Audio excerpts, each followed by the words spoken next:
Alors, je vais commencer par Yasmine Kando. Bonjour.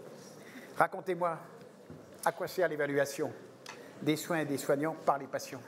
Alors, peut-être d'abord, je vais vous repréciser qui est EndoFrance. Donc, EndoFrance, c'est une association qui a été créée il y a 20 ans maintenant, un petit peu plus de 20 ans.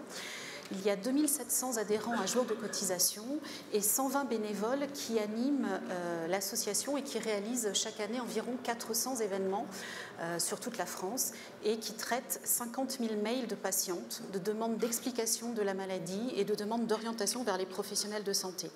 Nous sommes agréés, bien sûr, par le ministère de la Santé pour représenter ces usagers et nous sommes membres de France Asso Santé. Alors, je vais vous parler dans le cadre de l'endométriose, c'est l'association que je défends, la pathologie qui me concerne, mais je pense que ce que je vais dire va être valable pour beaucoup d'autres pathologies, notamment maladies chroniques. Je voulais revenir aussi sur une situation. Ce qu'on constate beaucoup aujourd'hui, c'est qu'il y a quand même des disparités dans la connaissance de la maladie chez certains médecins.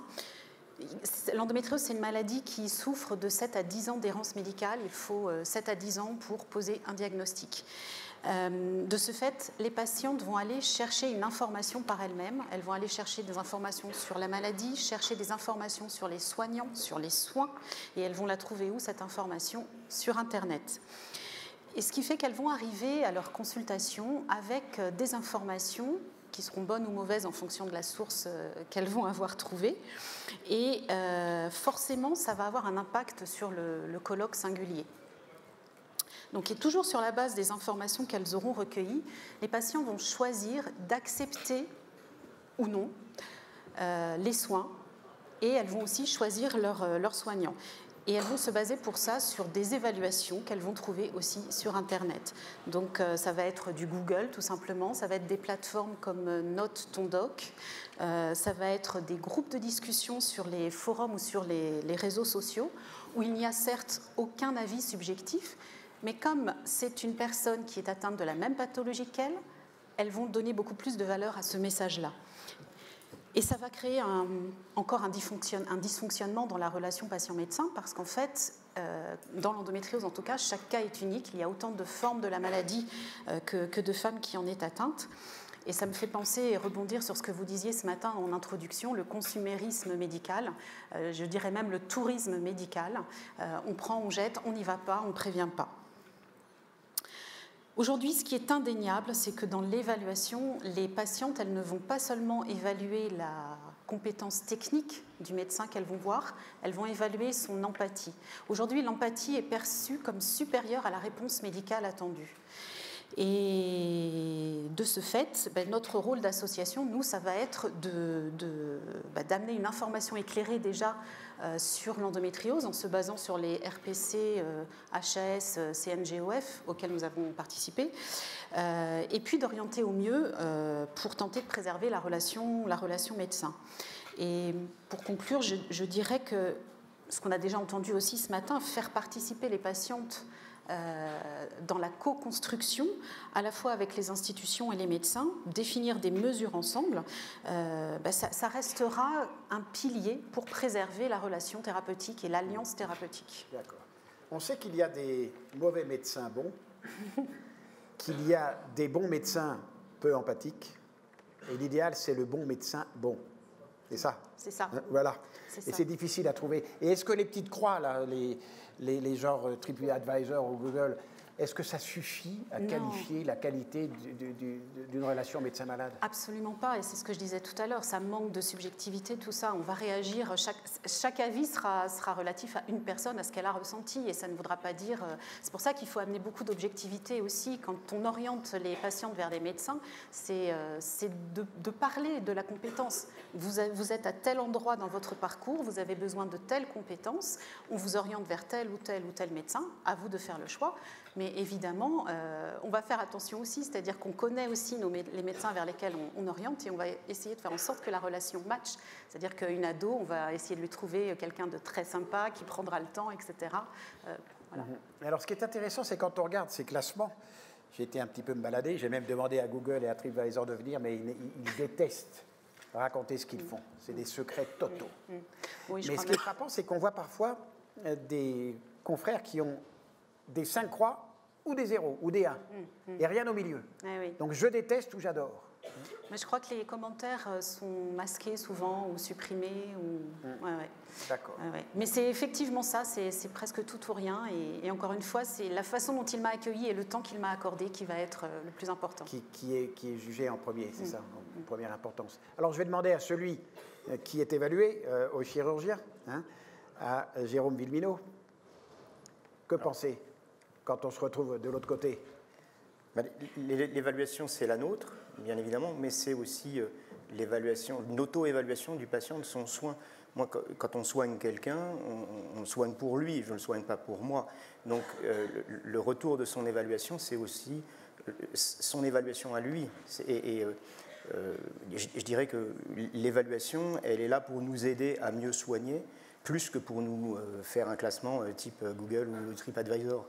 Et j'ai envie de dire qu'il faut mieux mesurer pour mieux soigner.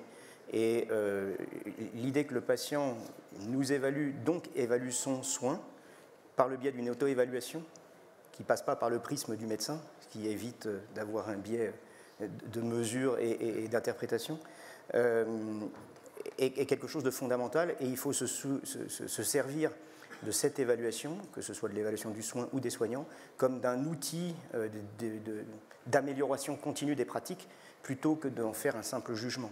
Et se servir de ces évaluations pour faire évoluer les choses et globalement améliorer la qualité des soins, améliorer le ressenti du patient et améliorer surtout sa satisfaction, parce que c'est surtout ça.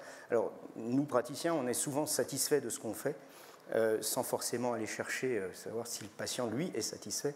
Et on se rend compte, moi, dans ce qu'on fait dans notre pratique grâce à un outil d'évaluation continue, que souvent, notre satisfaction n'est pas la même que celle du patient, que d'évaluer déjà ce que souhaite le patient en préopératoire peut changer la donne et la façon dont on va s'en occuper, parce que les attentes des patients ne sont pas forcément les mêmes en fonction pour un même traitement. La donnée, nous permet on en parle depuis ce matin, on ne fait que parler de données quand on regarde toutes les tables rondes, enfin, on parle de données, c'est pas pour rien, mais il faut s'en servir, ça ne suffit pas de la mesurer.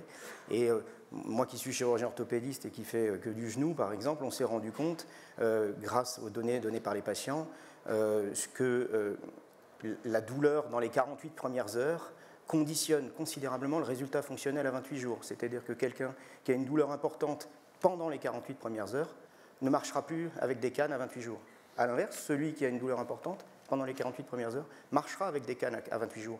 Et donc, moi j'avais encore, ça fait un petit moment que je suis installé, ça fait plus de 20 ans, mais on entend encore des chirurgiens qui disent oui, mais c'est pas si mal si le patient il a mal, parce que quand même il comprend que ce que je lui fais c'était difficile. Oui, et puis voilà, l'aspect rédempteur de la douleur. En fait, on se rend compte que non, quoi. Il faut se battre contre cette douleur. On se rend compte aussi que, mais ça, si on ne va pas chercher cette donnée chez le patient lui-même et de façon régulière, pas de façon discontinue avec je le vois quand je l'opère, je le vois quand il sort et puis je le revois 6 semaines après en consultation. Le fait qu'on ait une donnée régulière qui vient tous les 2 jours au départ puis toutes les semaines ensuite permet d'avoir cette évolution et pas de faire appel simplement à la mémoire du patient quand on le revoit.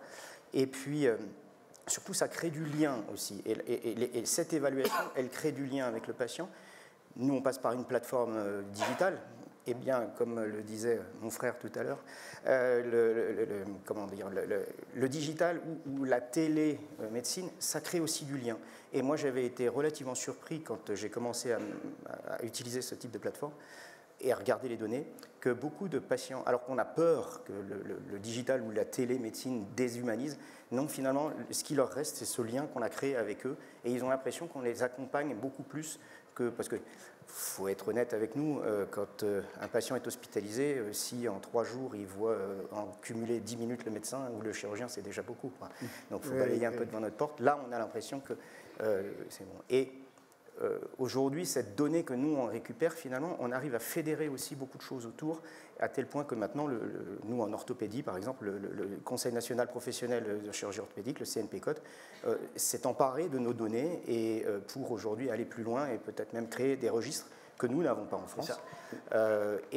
Mais on veut faire évoluer les choses un peu plus, c'est-à-dire que quand on parle de registre, on parle souvent de comment est une prothèse, est-ce qu'une prothèse est encore en place 20 ans après, mais on ne se soucie pas forcément de savoir si le patient il est actif avec sa prothèse. Donc ce que nous, on veut, c'est un vrai registre de pratique et qui est implémenté par la donnée du patient directement. Et encore une fois, j'insiste sur le fait que ça doit être une auto-évaluation. Oui. Et regardez, l'évaluation, elle fédère aussi trans, parce qu'il y a l'HAS, il y a le CITEB, il y a le chirurgien. Donc on est fédéré aussi autour de cette évaluation, et je pense que ça, c'est important. D'accord. Et c'est vrai qu'il faut que cette évaluation soit faite chez soi, à domicile, pas en face du médecin, parce qu'en face du médecin, tout va bien. C'est rare que les patients osent dire. Alors qu'à la maison, un homme qui est opéré de la prostate, lui, tout va bien. Mais en fait, c'est sa femme qui dit « Non, non, dis-le au docteur que tu perds des petites gouttes. Dis-le au docteur. » Et c'est elle qui écrit sur l'envoi email. C'est évident. C'est très important que ça soit fait dans son environnement. On va passer, avant de rejoindre la Haute Autorité de Santé, on va passer à l'industrie des technologies. Lucille Blaise, il y a des évaluations, vous faites des évaluations en dehors des protocoles de mise sur le marché. Ensuite, en temps réel, vous avez des évaluations tout au long de la vie d'un produit? Absolument. Alors tout d'abord d'un point de vue réglementaire, puisque la post-market surveillance nous impose d'avoir un suivi sur la sécurité, la performance et ce qu'on appelle l'usabilité. Et donc, dans le monde du digital, la performance, ce n'est pas mon produit fonctionne ou ma machine fonctionne. C'est est-ce qu'elle est efficace et est-ce qu'elle apporte, quelque part, on pourrait se dire, l'exemple que je connais le mieux, c'est l'apnée du sommeil. Est-ce qu'une turbine qui fonctionne, c'est un dispositif médical performant, ou est-ce que plutôt aujourd'hui, à l'heure du digital, la performance, ce n'est pas la bonne efficacité grâce à la transmission de la donnée? Donc déjà, par nature, la réglementation nous impose cette post-market surveillance qui nous impose d'avoir cette connaissance pour avoir une incrémentation et une amélioration continue de nos produits. D'un autre point de vue, oui, absolument, et le dispositif médical en particulier est un vecteur de transmission, de communication et d'information vers le patient. Aujourd'hui, dans de très nombreux domaines et surtout dans les pathologies chroniques, nous ne sommes pas simplement des fournisseurs de produits, nous sommes fournisseurs d'un écosystème. Un écosystème qui permet d'avoir une boucle avec les patients où on peut améliorer la prise en charge, échanger des feedbacks, collecter de la donnée, transmettre vers des plateformes de télémédecine pour les professionnels de santé, avoir des applications de coaching pour les patients, et tout ça dans une boucle vertueuse qui fait que nous pouvons améliorer la technologie de nos produits. Très récemment, en ce qui concerne donc ma compagnie ResMed, nous avons lancé une dernière plateforme qui est une première plateforme de traitement de l'apnée du sommeil où nous collectons des proms.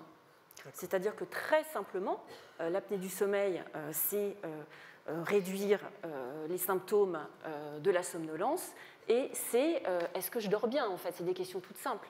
Et bien, ne serait-ce que collecter la réponse à ces deux questions, on a déjà démontré sur un premier protocole en vie réelle de 18 à 19 000 patients que non seulement le fait de reporter l'amélioration de ses symptômes, entre guillemets, engager le patient dans sa thérapie, mais à 1 mois et à 6 mois, avait des marqueurs d'augmentation de l'observance. Donc clairement, c'est le dispositif médical et donne l'opportunité, parce qu'il est physique, d'avoir une interaction avec le patient et justement d'être un vecteur de communication. Parce que depuis ce matin, on est sur la personnalisation, sur la participation, sur la médecine 4P, on pourrait même dire 6P, prouver, parcours, mais en fait, on parle beaucoup plus de données que de patients. Et je me posais la question, mais pourquoi? Et parce qu'en fait, pour pouvoir avoir cet échange et cette évaluation par le patient lui-même, il faut qu'il y ait un échange d'informations, il faut qu'il y ait une communication. Et donc, cette communication, c'est la donnée, et je pense que c'est pour ça qu'on dérive là-dessus, en fait. Thierry Hulot, même question pour la pharmacie. Pour la pharmacie, il y a plusieurs aspects. Déjà, via la structuration du recueil des effets indésirables et de la pharmacovigilance, plus la veille des réseaux sociaux, on a beaucoup de retours de l'expérience des patients sur la prise de leur traitement. Notamment, ça permet de détecter des signaux faibles en termes de pharmacovigilance et d'agir. Je pense que ces dernières années, on s'est aperçu que ce n'était pas suffisant, qu'il fallait aller beaucoup plus loin et vraiment intégrer le patient dans notre ADN.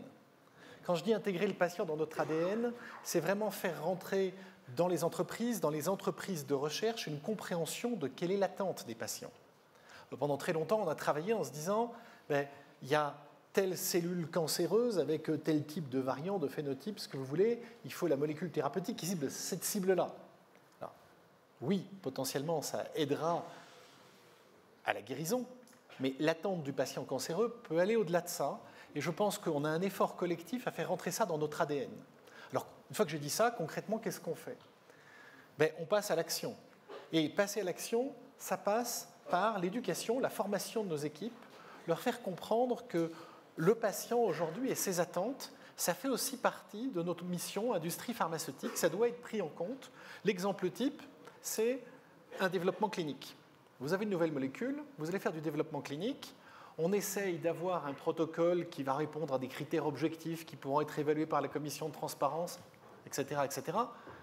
Prendre en compte les attentes du patient et considérer que son temps de vie dans l'essai clinique, c'est un parcours patient, travailler avec lui au design de l'essai, à voir quelles seraient les barrières qui existent, comment optimiser pour lui ce qui est au-delà d'une option de traitement, notamment quand il n'y a pas d'alternative thérapeutique déjà existante, mais qui aussi va être une tranche de vie. Donc comment on fait rentrer ça dans notre entreprise, comment on forme nos collaborateurs, j'allais dire, à accueillir cette nouvelle donne qui est absolument indispensable. Alors, comment on fait?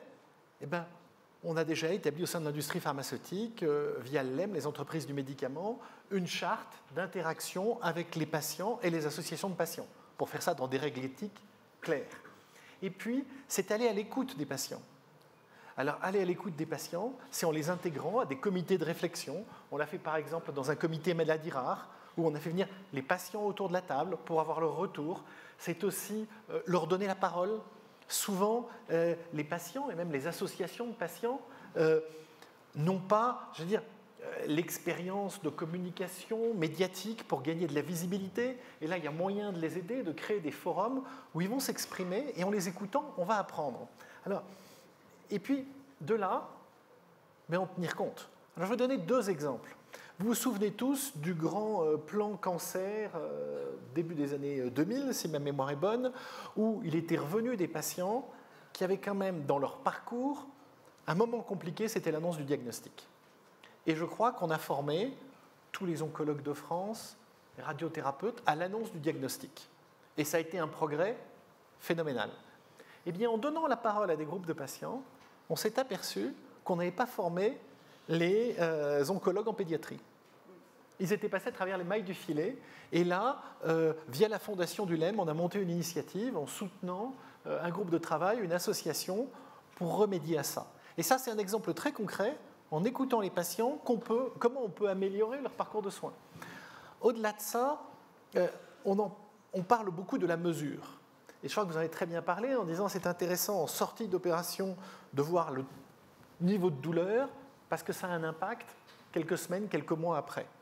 On a tendance, malheureusement, à faire des photographies à l'instant T, plus qu'à regarder le film entier.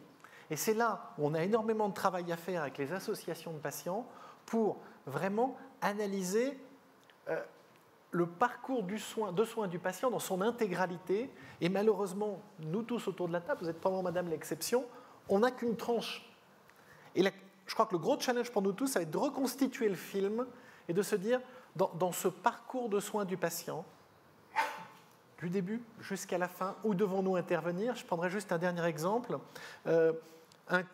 Une jeune femme qui rentre dans un processus de fécondation in vitro en vue d'avoir un enfant.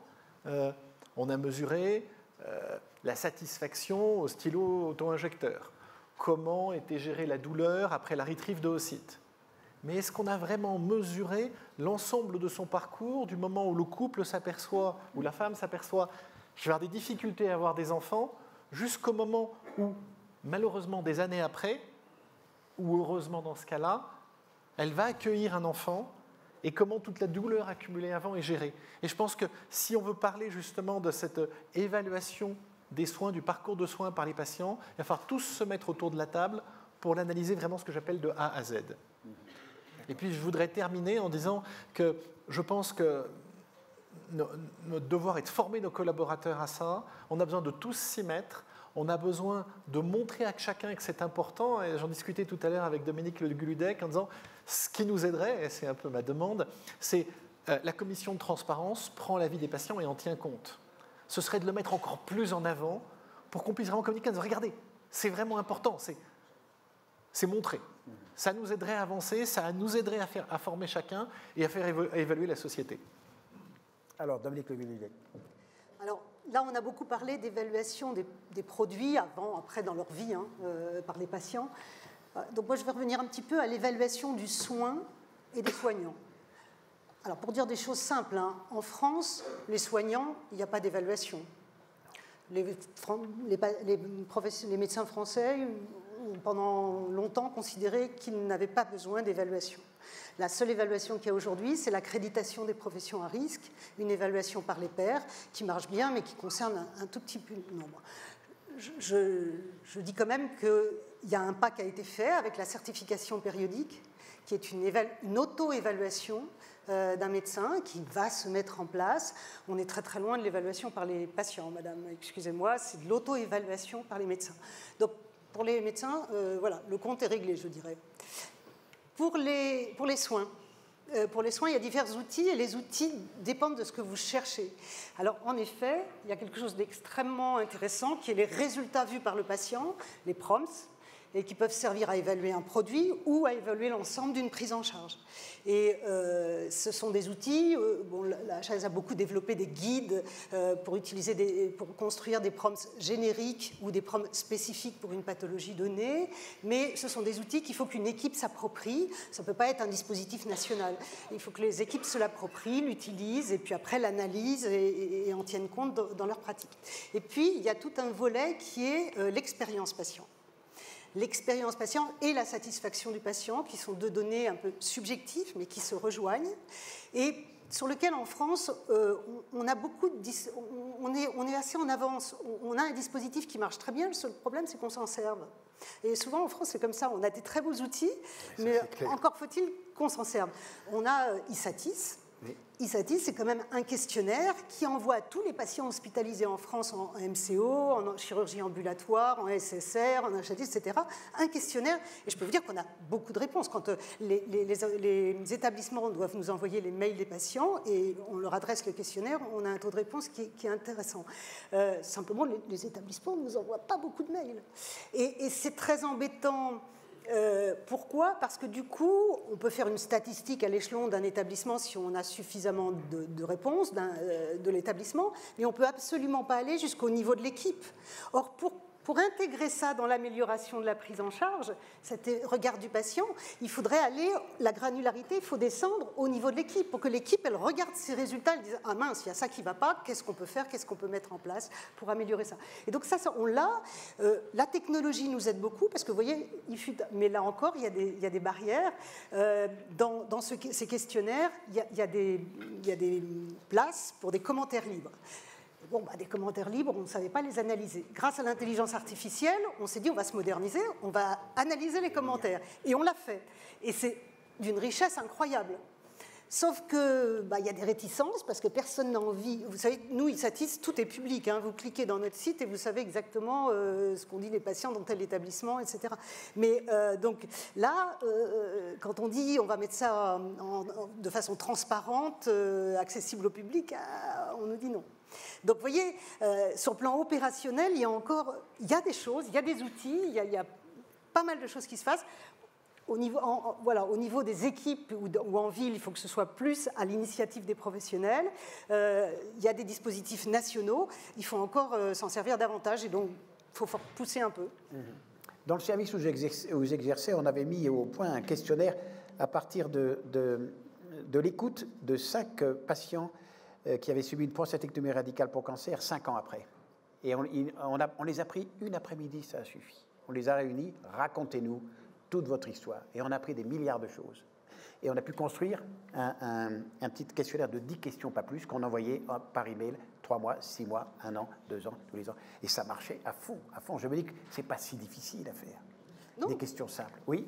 Non, cette évaluation, elle doit faire partie intégrante du traitement du patient. Ça fait partie du soin. Donc, quand on dit l'évaluation pour le patient, c'est l'évaluation du soin et de lui-même. Et c'est très important parce qu'il faut que les médecins s'approprient aussi cette notion d'évaluation, acceptent de se faire évaluer par le biais de l'évaluation des soins. Et je crois connaître les taux d'ISATIS, qui sont certainement bons, mais moi, sur la plateforme que j'utilise, j'ai un taux de réponse de presque 84% d'adhésion du patient qui répond à l'intégralité des questionnaires, en sachant qu'il peut y en avoir 3 par semaine, avec chaque fois une dizaine de questions. Donc si, je suis d'accord, il faut que ce soit les professionnels qui se l'approprient et que ce soit les professionnels, entre guillemets, qui vendent l'évaluation au patient pour lui dire votre évaluation. Et puis il y a aussi l'aspect de l'émulation par l'évaluation, c'est-à-dire que quand on demande au patient de mettre une note, entre guillemets, pour moi, pour le genou, on va lui dire c'est mieux, plus vous allez plier votre genou, mieux c'est. S'il doit se mettre une note, il va préférer se mettre une bonne note qu'une mauvaise note. Et donc, il va avoir 2 solutions pour pouvoir se mettre une bonne note. Soit il triche, ce n'est pas forcément de son intérêt, soit il va faire l'effort de se donner la bonne note. Et peut-être que s'il plie son genou qu'à 80 et qu'il a envie de nous dire qu'il va plier plus, eh ben, il va faire l'effort pour plier à 90. Et à l'inverse, moi, cette évaluation, elle va m'émuler aussi parce que si je vois que mes résultats ne sont pas forcément très bons, je vais changer mes pratiques et je vais faire en sorte. Et sur la plateforme qu'on utilise, on a le résultat du patient qui est comparé à sa patientèle et qui est comparé de façon bien sûr tout à fait anonyme à l'intégralité de la cohorte de la même pathologie sur tous les patients qui rentrent sur la plateforme. Eh bien, j'ai un confrère, un collègue à Paris qui s'était rendu compte qu'à J+7, ces patients, ils étaient plus douloureux que les autres par rapport à la cohorte française. Il est allé voir les anesthésistes, ils ont discuté, ils ont changé les protocoles, et quelques mois après, le niveau et la moyenne de douleur étaient revenus sur la cohorte française. Donc, c'est en ça que je disais mieux mesurer pour mieux soigner, dans le sens où cette évaluation, elle va motiver tout le monde, à la fois le patient et le soignant. D'accord. Yasmine Kando, qu'est-ce que vous dites de tout ça en tant que patiente experte? C'est une très bonne chose. Alors, à titre personnel, j'ai été opérée un certain nombre de fois. Je n'ai jamais reçu de questionnaire à remplir. Mais... Si votre établissement nous envoie pas le c'est terrible. Donc voilà, ça bloque vraiment, effectivement. Moi non plus. Allez, pour plusieurs interventions. Voilà, c'est très dommage. Même pas il est là, il existe et il est riche d'informations. L'évaluation, en fait, ce qui est compliqué aussi dans un parcours de soins complexe, je ramène ça à l'endométriose, excusez-moi, mais c'est qu'une fois que le chirurgien a fait son travail, il va dire bon bah maintenant c'est plus la peine qu'on se voit, vous retournez voir votre médecin traitant ou votre gynéco en ville, etc. Et du coup, il n'y a même pas de suivi, il n'y a même pas, bon, ok, j'ai fait la visite des 3 mois après avec le chirurgien, et puis ça s'arrête là. Mais je peux avoir des douleurs qui continuent suite à la chirurgie, et qui va les évaluer? Le médecin traitant, le gynéco vont dire, je ne sais pas, moi. Mais c'est pour ça que je parlais du lien que ça crée d'aller chercher cette évaluation. Nous, on a des protocoles de suivi de 1 an, 2 ans maintenant. Et c'est vrai qu'on ne va pas revoir nos patients toutes les semaines ou tous les mois, mais par le biais de cette évaluation qui est demandée au patient, le patient a quand même l'impression qu'on s'occupe de lui. Donc l'évaluation, elle n'est pas que pour nous sanctionner, elle est aussi pour faire participer le patient à son traitement, et ça le rend encore plus acteur. C'est l'engagement. Oui, ça s'appelle l'engagement. C'est un facteur d'engagement du patient énorme. Mais je crois beaucoup au focus group, justement, où on recueille l'avis des patients pour travailler avec eux sur l'amélioration des process. Mais ce qu'il faudrait aussi, c'est, je vois toujours dans mon domaine, l'urologie, où on a des interventions qui peuvent entraîner des impuissances et des incontinences. Nous n'avons jamais de questionnaire pré-op. Donc on peut avoir un type qui est déjà impuissant. Il va vous le mettre ensuite et vous dites c'est vous qui l'avez rendu. Donc c'est très compliqué. Et j'en ai parlé à plusieurs urologues qui m'ont dit effectivement, on devrait avoir des questionnaires remplis avant. Est-ce que vous bandez, oui ou non? Oui, docteur. Bon, ben c'est bien, au moins. Et à combien? Ah ben je vais regarder. Et, non, mais c'est ça. Je veux dire, sinon on ne sait pas. Bien sûr. Et donc on a une fausse évaluation. Je ne sais pas ce que vous en pensez, mais est-ce que la HAS s'intéresse à ça? Aux érections pré-prostatectomie. Voilà. J'allais vous féliciter sur le fait que CHAM est en train de devenir mixte, avec une parité des femmes dans les tables rondes. Mais alors là, vous me rendez confus. Non, mais c'est vrai que c'est important, ça. Les PROMS, c'est un outil extrêmement intéressant et qui, en plus du résultat et d'apprendre des tas de choses aux professionnels, est un facteur d'engagement des patients, à la fois au titre individuel, pour leur suivi de leur propre maladie, et puis au titre collectif, pour l'amélioration du système, l'amélioration des soins. Donc oui, on développe beaucoup de guides pour construire des proms, comment construire des proms génériques, comment construire des proms spécifiques, et puis par maladie, on dit, parce qu'il y a plein de choses qui existent, quel est l'avantage et l'inconvénient de chaque questionnaire qui existe, comment il faut construire son propre questionnaire, on donne des outils aux gens pour les faire. Et alors comment on fait avec le polypathologique? Ça, c'est compliqué, oui. Ça va quand on a une maladie aiguë ou une opération donnée. Il y a des proms génériques, mais celui ça existe. Qui est malade de type... Ça existe, oui. Ça doit être compliqué. Hein, non. Non, oui. Mais c'est pour ça que l'art du prom, c'est quelques questions en fait. Voilà. Si je pouvais juste faire un commentaire sur Risatis, c'est que je crois qu'il y a une 60aine de questions. Et même si je pense que toutes les questions ont beaucoup de sens, au final, je pense que c'est un peu dissuasif. 90% de complétude des questionnaires. C'est ça qui est impressionnant, parce que moi j'ai regardé... Plus de 90. Aussi. Et on voit bien que d'un établissement à l'autre, il y a des taux de remplissage qui sont du 0 au 100, donc on voit bien qu'il faut aussi engager les professionnels de santé à pousser à le remplir. Mais pour revenir sur les proms, et je pense que là on ne peut pas faire cette table ronde sans citer l'exemple d'ICHOM, c'est quand même important de rassembler les sociétés savantes, les associations de patients et de convenir ensemble des quelques questions, mais les quelques questions qui vont avoir du sens. Parce que sinon on sait très bien que c'est ingérable. Et c'est là où, entre guillemets, la technologie peut être un outil de transport de ce questionnaire et permettre la transmission d'informations. Et un autre point qui est clé sur le PROM, c'est la transparence. Donc c'est bien d'avoir plein de questionnaires spécifiques, mais la difficulté après, c'est comment est-ce qu'on se compare en fait. Et surtout, voilà. C'est pas fait pour. Oui. Mais ça peut créer une émulation. On voit bien dans les pays nordiques, il y a eu plein d'exemples dans les pays nordiques où la transparence en utilisant des questionnaires PROM qui étaient partagés ont amélioré les pratiques parce qu'en fait, ont permis une émulation. Ouais. C'est fait pour améliorer une pratique, peut-être pas pour comparer. C'est ça. Mais par exemple, je pense encore, toujours dans le domaine qui est le mien, je n'ai jamais su si j'étais dans la moyenne statistique nationale des incontinences et des impuissances après les prostatectomies que je fais. Et aucun chirurgien urologue de France ne peut se positionner par rapport à une courbe en disant je suis au-dessus ou je suis en dessous, ou au milieu. C'est quand même terrifiant, ça. Ça me terrorise, parce qu'on opère sans savoir. Alors bien sûr, quand on fait bien, on publie, on est content, on a toujours des résultats qui sont supérieurs aux autres, parce que pour publier, il faut toujours être meilleur que l'autre. Hein. On sait bien ça, Jérôme. Voilà. Mais sinon, en réalité, le pays n'a pas d'évaluation statistique qui permette à chacun de se positionner. C'est quand même assez terrifiant. Et je voudrais poser la question de savoir pourquoi on n'utiliserait pas une appli, quand on va chez le pharmacien, et qu'on achète un médicament, une appli qui vous permettrait d'avoir tous les symptômes déjà préparés, avec leur niveau 1, 2, 3 ou 4, qu'on puisse remplir de façon à avoir des signaux faibles de complications avant d'atteindre le gros pet et d'être obligé d'arrêter le produit après des morts. Pourquoi est-ce qu'on n'a pas monté un truc aussi simple que ça? C'est un dispositif médical. Alors, c'est parti. Alors, vous êtes les deux là. Pourquoi on ne fait pas ça? C'est d'une simplicité... J'achète du ceci, hop, j'ai mon application, j'ai la clique et voilà. Et ensuite, j'ai des vomissements, des nausées, je ne sais pas, 2, 3, 4. Et on saurait, et la haute autorité saurait, et la NSM saurait. Je vous encouragerais à aller dans un forum de start-up le proposer. Hein? Non, mais sérieusement, je pense que la technologie aujourd'hui nous ouvre de nouvelles portes. On n'a pas encore tout exploré. J'allais dire, je pense qu'en tant que citoyen, patient, j'en vois l'intérêt. C'est peut-être pas un sujet de l'industrie pharmaceutique en tant que tel, mais c'est sûrement un sujet de société.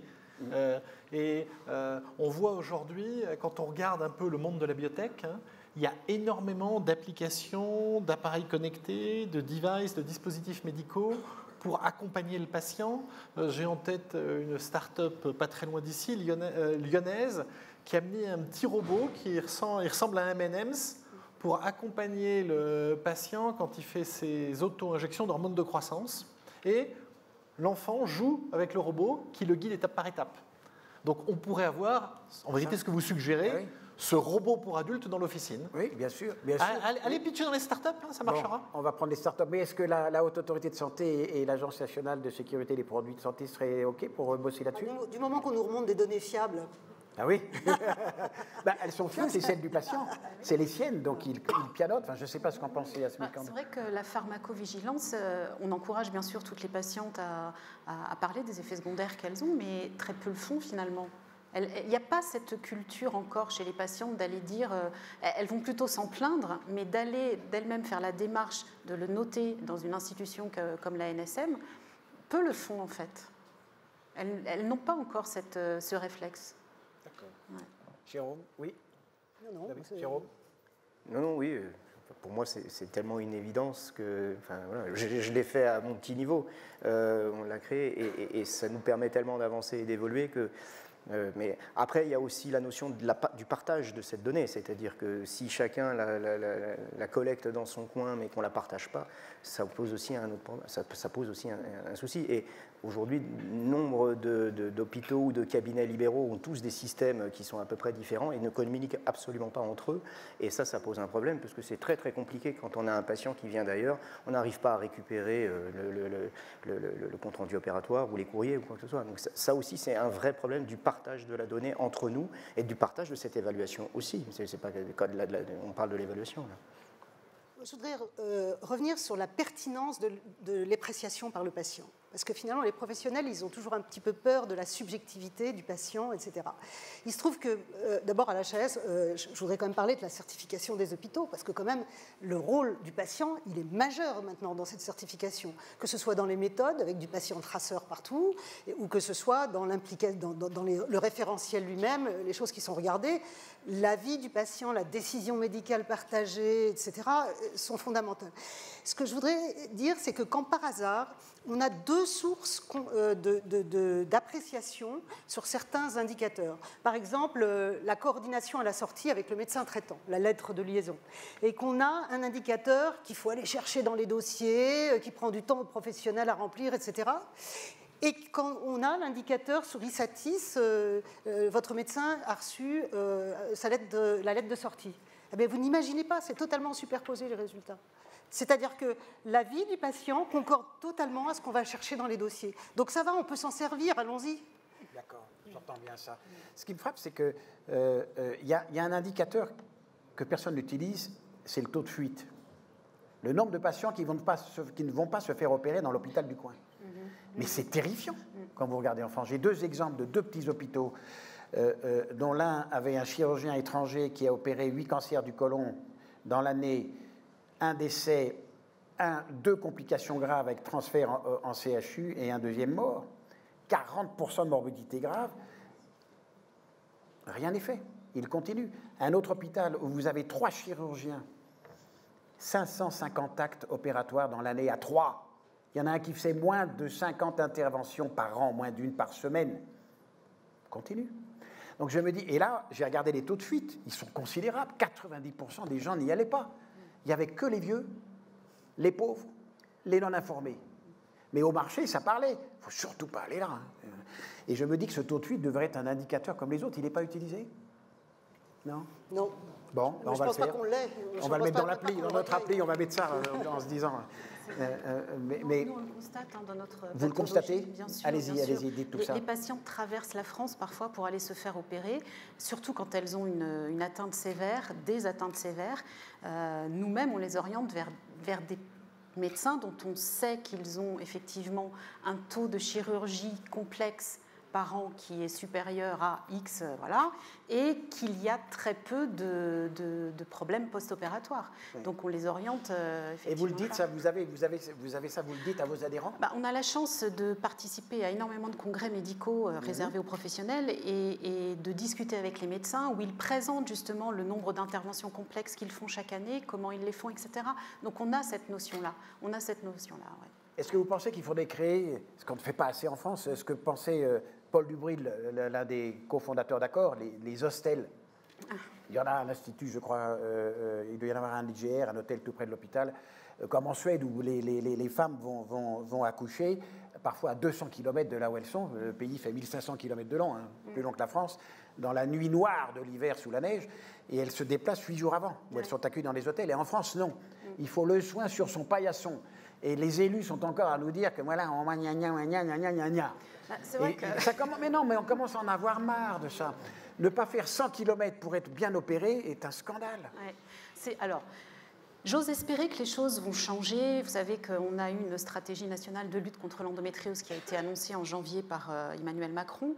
Des filières de soins endométriose sont en train de se mettre en place partout sur le territoire. L'objectif, c'est justement d'offrir des soins gradués à toutes les patientes, faire un maillage territorial pour qu'elles ne sortent plus de ce territoire. Donc, c'est très bien.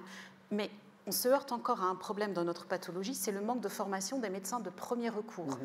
Ils ne savent pas encore tous diagnostiquer, prendre en charge, proposer une prise en charge de première intention. Et c'est contre ça qu'il faut lutter. Ça fait 20 ans que l'association demande à ce que la formation des médecins soit adaptée pour qu'ils puissent diagnostiquer une endométriose sans qu'il se passe 7 à 10 ans.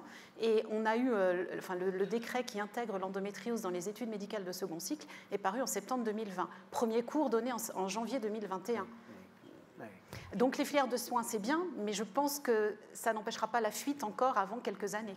Et juste un point, il y a aussi le fait que dans les études de médecine, on n'apprend absolument pas à communiquer. C'est vrai. Enfin, c'est dramatique. Au tout loin, on sélectionne des gamins et des gamines, tout sauf sur la communication, pas d'oral. Si ça y est, ça commence à venir, mais ce sont des Eurostyléna où on vous demande qu'est-ce que l'amour, et l'autre qui répond c'est un fleuve de la Russie orientale. Oui, pas mal. Mais on devrait faire ça devant des malades ou des pseudo-malades. Enfin, la première chose, c'est le contact. Non, j'en ai parlé aux doyens, c'est pas leur problème. Oui. Je voulais revenir sur un dernier intérêt de l'évaluation des soins et des soignants. C'est ce dont on a parlé un petit peu ce matin sur l'aspect prédictif de la médecine et l'aspect personnalisation. Le fait de recueillir beaucoup d'informations nous permet déjà, avec quelques questions préopératoires justement, de pouvoir peut-être prédire dans quelle case va aller le patient, plutôt la case bon résultat, plutôt mauvais résultat, et donc nous, d'adapter possiblement en préopératoire avant que le résultat ne soit acquis, de pouvoir changer quelque chose pour encore avoir un lien là-dessus. Et chez DigiCare, c'est ce qu'on essaye de faire aujourd'hui, c'est de pouvoir avoir une personnalisation, mais la personnalisation pas que du protocole, de moi aussi, ma façon d'être et ma façon de faire avec le patient, parce que j'ai plutôt tendance à avoir une attitude un peu générale, mais peut-être qu'il y a des patients qu'il faut que j'aborde différemment en fonction des réponses qu'ils vont pouvoir me donner en préopératoire. Et cet aspect personnalisation et prédictif, je pense que si on n'a pas l'évaluation du patient de la part de ses soins et du soignant, c'est plus difficile de le faire. On est bien d'accord. Écoutez, je vous remercie toutes et tous pour cette table ronde. Merci infiniment.